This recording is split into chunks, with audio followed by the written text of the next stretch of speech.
This is John T for the Boxing Voice. I'm chatting to trainer Eddie Kelly. Eddie, how are you? Yeah, I'm all good, John. Yourself?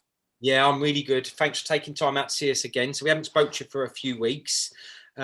Big fight week this week. I'm going to come on. There's quite a bit to talk about. Obviously, the big Dubois Joyce card that's this Saturday. It's Monday at the moment. I think you're going into the bubble Wednesday, are you?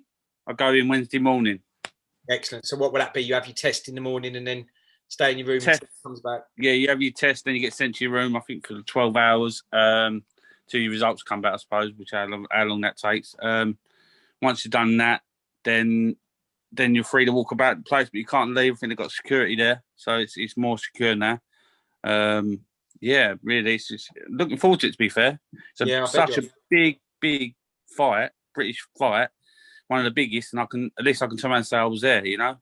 Yeah, definitely. Shame I can't say the same thing. I had my ticket already in a good seat, but look, I woke up this morning thinking it feels like a fight week, even though you haven't got the normal press conference in the weigh-in and stuff like that. So. No, yeah.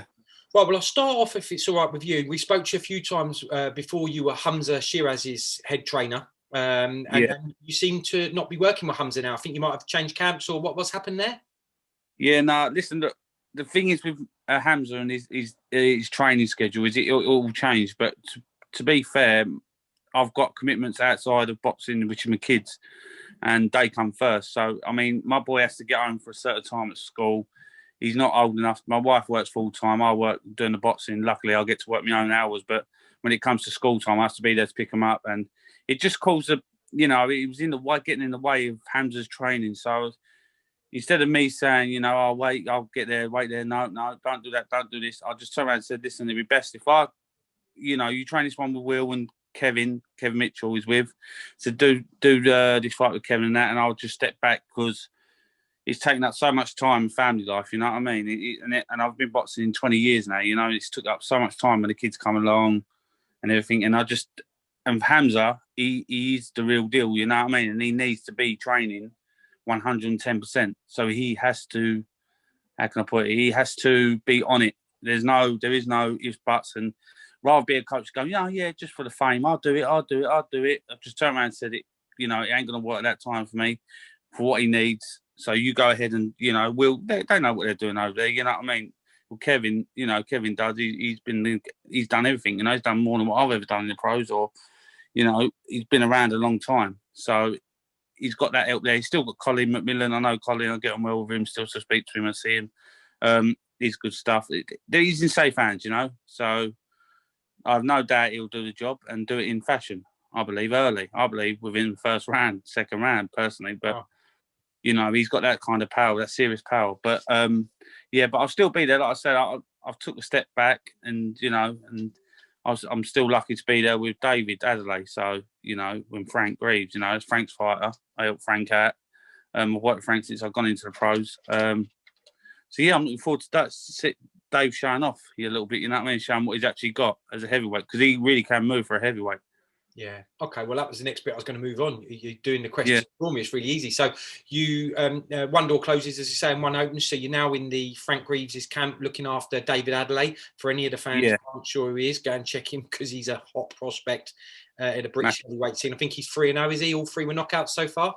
4-0. I think 4-0. I think he's only gone distance once. I literally come on board with him about 2 fights ago with Frank. I was working with Hamzah, so Frank said, why not work with me, because we was all together. So I said, why not? And I started helping him. Frank was really happy with what I could offer. So he gave me a chance, He said, go and work with him, pick up a few things that Frank might not notice. He's one, like I said to you the other day when I was speaking to her, he's a genius, the guy, an absolute genius. He knows the game inside out, and he's the things he's got David doing now from what he was doing in his first fight. Because I told Frank straight when I watched David's first fight, he was erratic. It was like he was trying to knock the guy out, trying too hard, And when I said, but to looking at him now, he's starting to box, move his feet a lot better, and he really does move fast for an heavyweight. And when you look at what he's done, he's been up there. I think he's just done a week up in Sheffield with Tyson Anthony Joshua, and he's come back. He's done a week, 2 weeks with Tyson Fury, and he's looking in top condition, And I watched him spar the other day with Frank.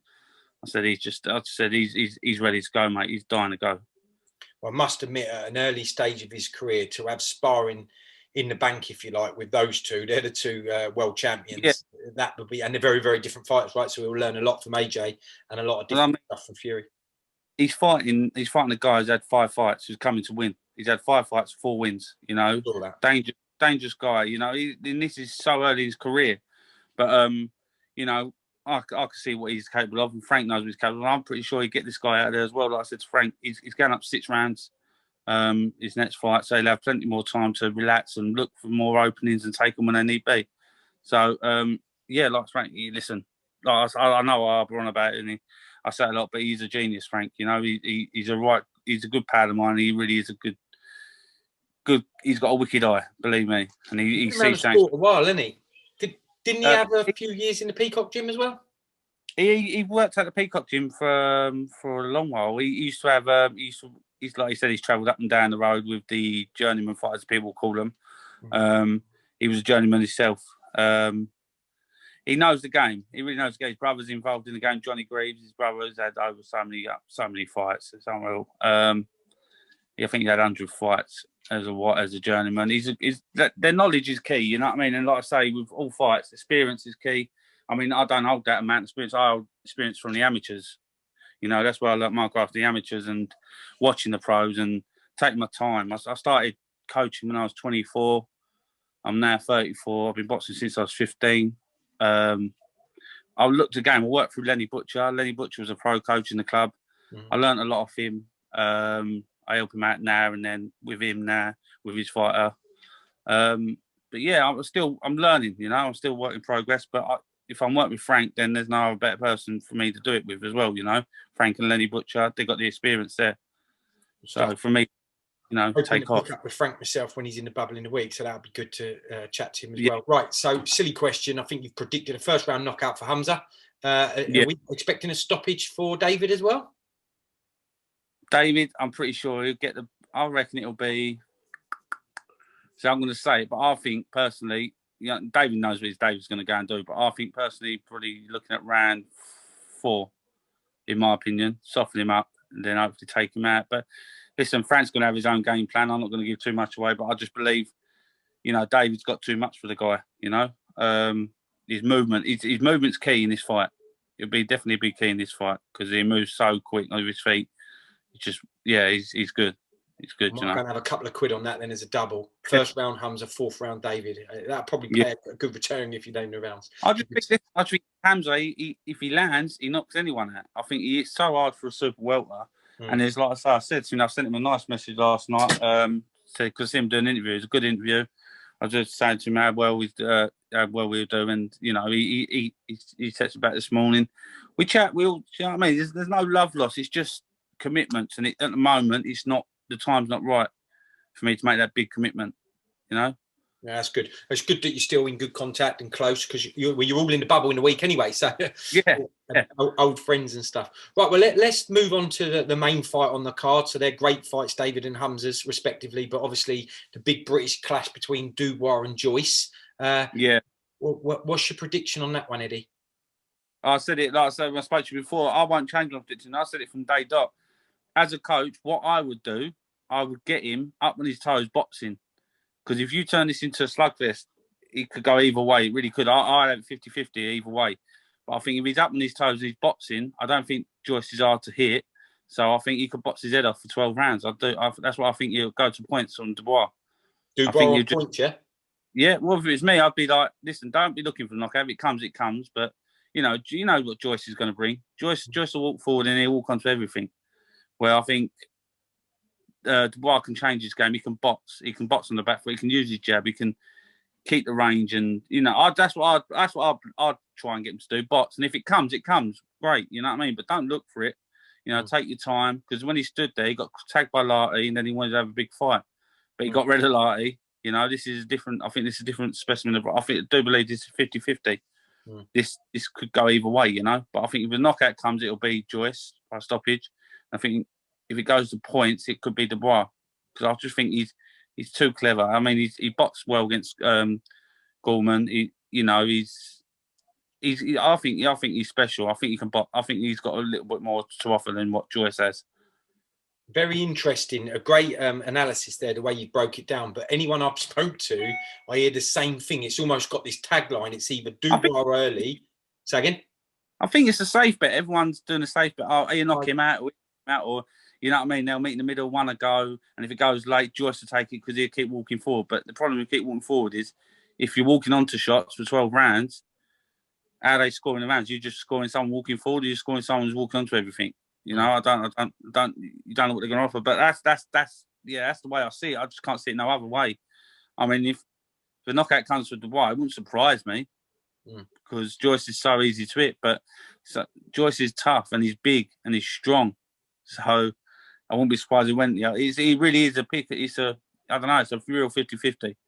You know? I think you're right. It is a 50-50, and I think both camps are very experienced and got great trainers behind them, and they'll have their game plans. It's just who can execute it on the night. So I'll be looking forward to that one. Right, and then we move to the middle of the night. I don't know. I spoke to a few people on this. Some aren't bothered at all, and some are really excited. Mike Tyson going to have a ring walk for the first time in a long time. Will you be watching that against Roy Jones Jr.?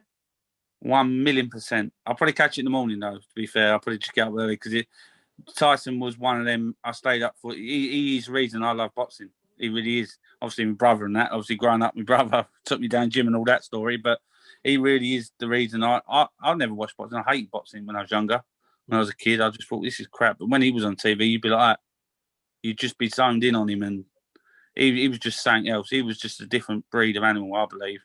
Me and Frank have a little debate about this the other day because Frank thinks he wouldn't have been in the top certain amount of fighters, and we was thinking about it.